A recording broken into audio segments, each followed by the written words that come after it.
On Christmas Eve, 42-year-old Kevin Harris received a message that shattered his world. His wife, Linda, was cheating on him with his best friend. In Las Vegas, amid the glitz of the casino, a story of deception, pain, and cold-blooded revenge unfolds. Will Kevin be able to regain his dignity without crossing the law? Find out how one text turned his life around. The neon lights of Las Vegas shimmered outside Kevin Harris's sleek, modern home as he adjusted the star atop the Christmas tree. It was December 24th, 2024, and the 42-year-old casino manager was determined to make this night perfect for his 8-year-old daughter, Abby. The living room smelled of pine and cinnamon, and Abby's giggles filled the air as she tore into a gift wrapped in shiny red paper. For a moment, Kevin felt like the luckiest man alive, until his wife Linda's phone buzzed on the coffee table. "Who's texting on Christmas Eve?" He chuckled, reaching for it to hand to her. But as his fingers brushed the screen, it lit up with a notification that stopped him cold. It was from Tom, his best friend since college, the guy who'd stood by him at his wedding, the one he'd trusted with everything. The message preview read, "Your husband won't suspect a thing. Tomorrow." Kevin's stomach dropped. Linda was in the kitchen, humming as she pulled a tray of cookies from the oven, oblivious to the storm brewing in his chest. He forced a smile, tucking Abby into bed an hour later with a bedtime story about reindeer and magic. But the second her eyes fluttered shut, he grabbed Linda's phone again. The passcode, Abby's birthday, unlocked a Pandora's box. There they were, photos of Linda and Tom, arms wrapped around each other in some dimly lit bar. Text threads planning secret meetups. One message from Linda, stabbed deepest. "Kevin's so busy with the casino, he'll never notice." His hands shook as he scrolled further, piecing together a betrayal that had been festering for months. The final blow? A note from Tom. "Once you file for divorce, we'll split his assets. Easy money." Kevin slumped onto the couch, the twinkling Christmas lights mocking his shattered world. Linda sauntered in, apron still tied around her waist, and flashed him a smile. "You okay, hon? You look pale." He nodded stiffly, the lie bitter on his tongue. "Just tired," he muttered, pocketing her phone. She didn't notice it was gone. Sleep didn't come that night. Instead, his mind raced. He'd built a life, 15 years of marriage, a thriving career managing the Mirage Casino, a daughter who lit up his days.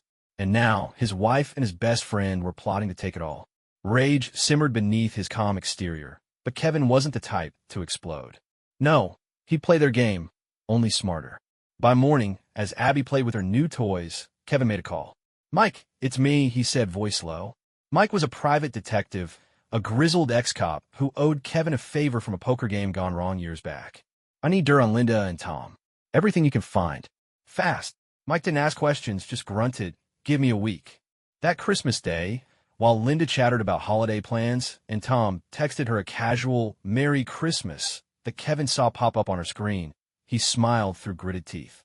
They thought he was clueless, a pawn in their scheme. But Kevin Harris wasn't going down without a fight. The game was on, and he'd make sure they regretted ever crossing him.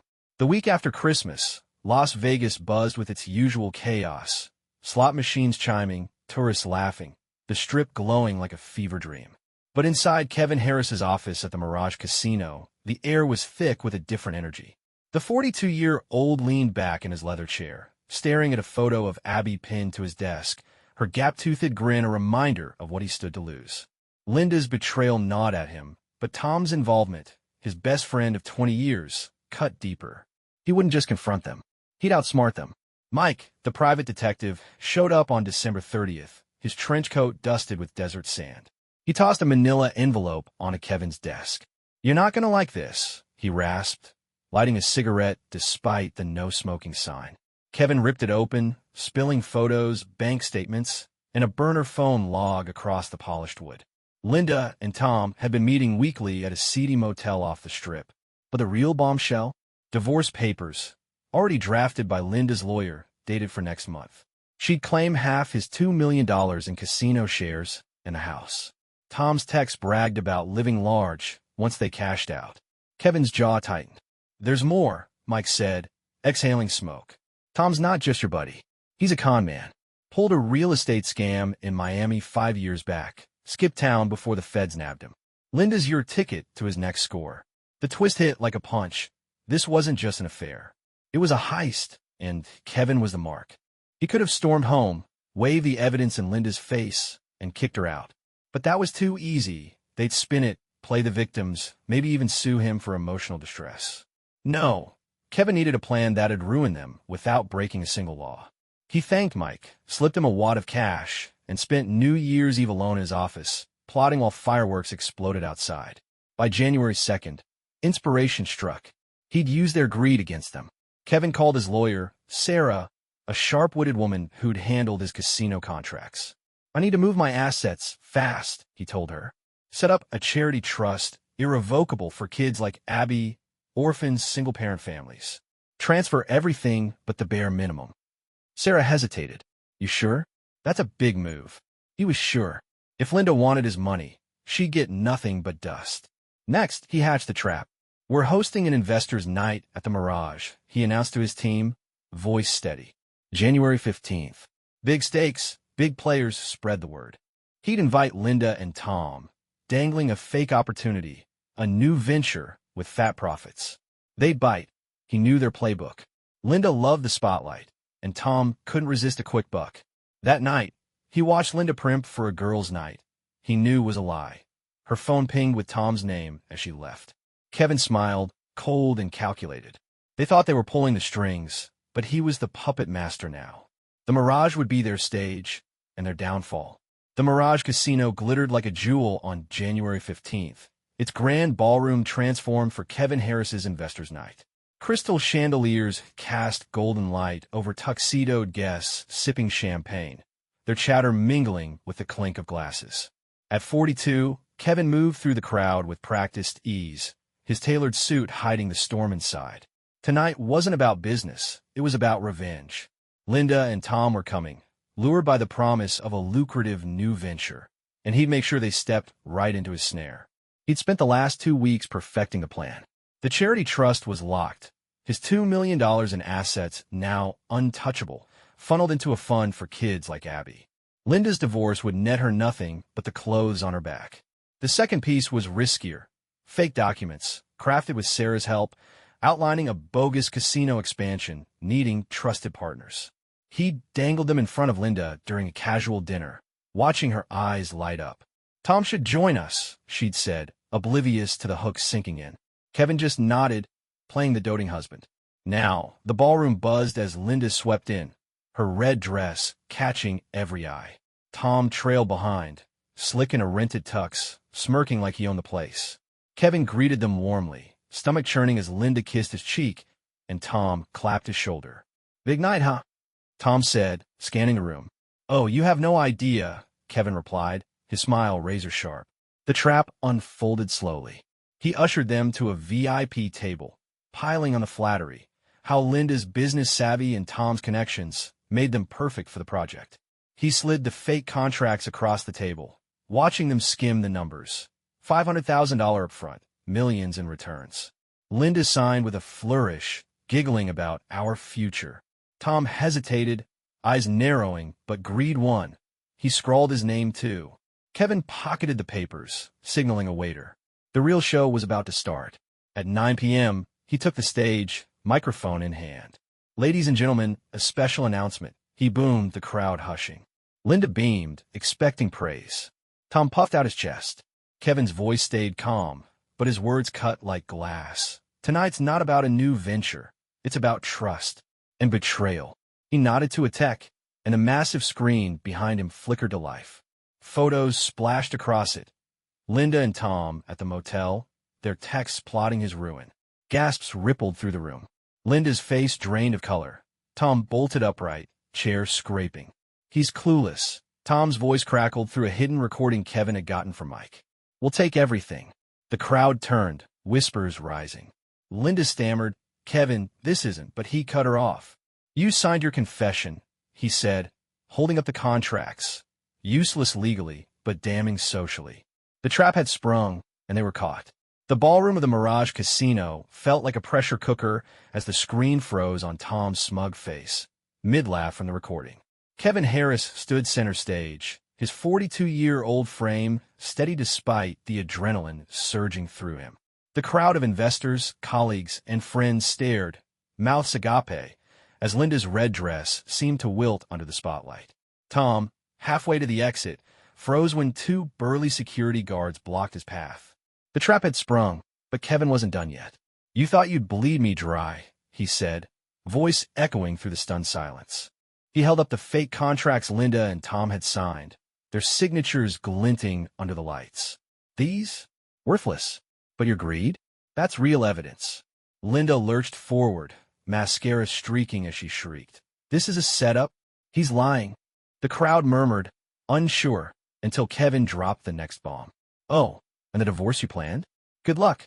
I've got nothing left to take." He turned to the screen, cueing a new slide, a legal document dated January 10th, transferring his $2 million in assets to the Abby Harris Foundation for Orphan Kids. "It's all gone, to a better cause than your shopping sprees," he said, eyes locked on Linda. Her jaw dropped, hands clawing at the air.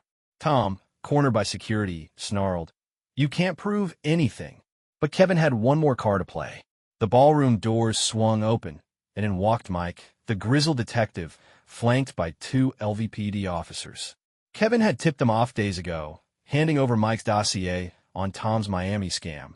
Forged deeds, stolen cash, a warrant still active. "Thomas Reed," an officer barked, cuffs gleaming, "you're under arrest for fraud and outstanding charges." Tom thrashed as they dragged him out, yelling, "Linda, say something." She just stood there, trembling, the crowd parting like she was contagious. Kevin stepped off the stage, facing his wife. "Why?" he asked, voice low but cutting. Linda's defiance cracked, tears spilling. "You were never enough. Always working, always distracted." Tom promised me more. The confession hung heavy, and for a moment, Kevin felt the sting of her words. But then Abby's face flashed in his mind, his real reason to fight, and he straightened. "You're right. I wasn't enough for you, but I'm everything for her." He turned to the crowd. "Show's over, folks.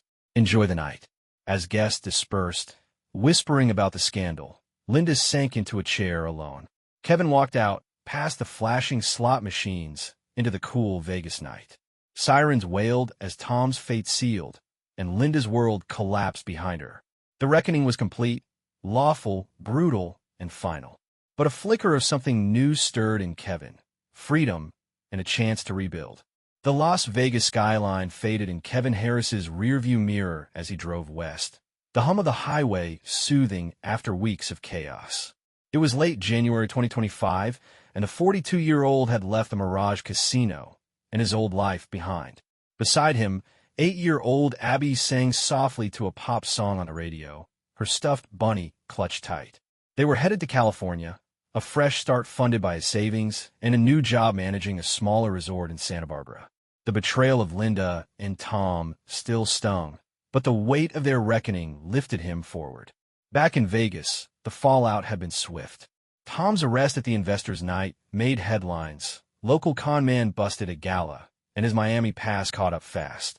He faced years in prison, his charm useless behind bars. Linda's world crumbled too. With Kevin's assets locked in the Abby Harris Foundation, her divorce filing netted her nothing but a rented studio apartment and a tarnished name. Friends who cheered her at parties now gossiped about her downfall. She called Kevin once, voice cracking, begging for one last chance. He'd hung up without a word. The foundation became Kevin's quiet triumph. By February, it had funded school supplies for 50 orphan kids, a project Abby helped name. "It's like helping other MES," she'd said, grinning, and Kevin's heart swelled. He'd turned their greed into good, lawful revenge with a purpose. Meanwhile, Linda's last text, a bitter, "You ruined me," went unanswered. She'd ruined herself, and he owed her no pity. Santa Barbara welcomed them with ocean breezes and a cozy two-bedroom house near the beach. Kevin's new gig was less glamorous than the Mirage, but gave him nights free to build sandcastles with Abby. One evening, as the sun dipped below the horizon, she tugged his sleeve. "Are you sad about Mommy?" she asked, eyes wide. He knelt, honest but gentle. "I was. But now I've got you, and that's more than enough." She hugged him, and the ache of Linda's betrayal faded a little more. Months later, A letter arrived from an old Vegas colleague. Linda had taken a job as a cocktail waitress, a far cry from her designer dress days, while Tom's trial loomed. Justice had found them, not through violence, but through their own choices. Kevin tossed the letter aside, stepping onto the porch. Abby ran ahead, laughing as waves crashed. He'd lost a wife and a friend, but gained something stronger, a life built on trust, not deceit. The past was ashes, this was his dawn.